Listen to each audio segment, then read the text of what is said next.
Hello, my name is Dr. Joseph L. Marshall. I am the senior pastor of St. John Divine Missionary Baptist Church, where I've been the senior pastor there for 16 total years this past September 24th. And I also did 23 years in the United States Navy, of which I'm proud to have served, of which my highlight of my career was serving as a member of the United States Navy Blue Angels, Navy Flight Demonstration Squadron. I'm a native-born Pensacolan.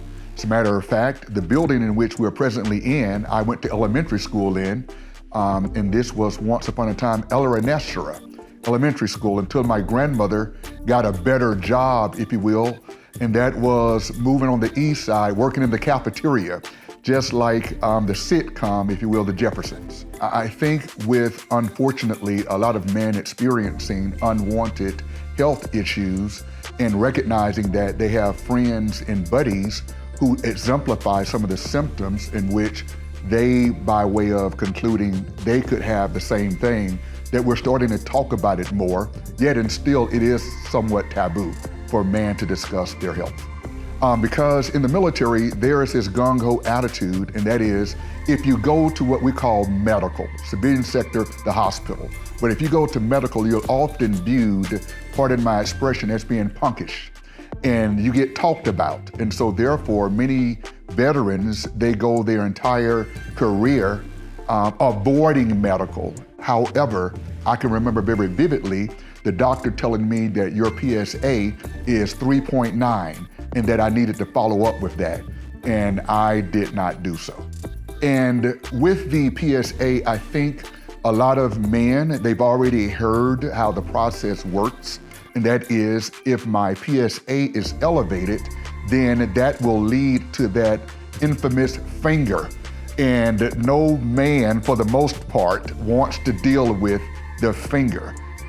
When I had prostate cancer, it was after I started exemplifying symptoms, and it was getting up in the middle of the night, urinating about 7 different times. Of course, along with, there were some other things as well that I'd rather not say, but there were indicators that led me to the doctor, and upon going there, I had to bend on over and let him check, which led to a biopsy, which led to finding out that my PSA had gone from 3.9 in 2013 to now that it was elevated at 8.2 in 2018. It indeed is a warning light, and I would advise every man that whenever, whether it be that annual checkup or whatever the case might be, to ensure that they test your PSA in order to see if you have that warning light on. Now, in searching for that, like myself, I did not know my real father. I was not raised by him or was claimed by him, but yet and still, upon finding out, now I'm ensuring that my son gets tested and that he's aware of my bouts, because it could help him futuristically, and so it should be with all of us when it comes to our relatives, whether you know your history or not. I think that it is important to share what you do know. If you don't know it, that is even more of the reason to get checked unsolicited. I've become somewhat of a poster child, I think, because of my status and how I serve within the community. And it was something that I avoided initially. However, I have embraced it. And so I make certain that I do share it with other veterans, even active duty personnel, as they're exiting the military, to ensure that whatever that doc tells you, and if he tells you your PSA is at one particular level, make sure that indeed you do follow up as you enter into the civilian sector, because literally it could be a life and death situation.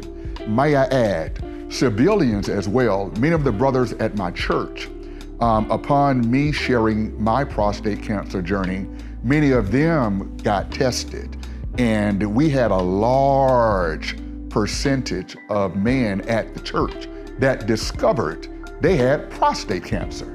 As a matter of fact, even as I'm speaking now, we have about 4 brothers who right now have recently been diagnosed, and I'm walking with them through that process.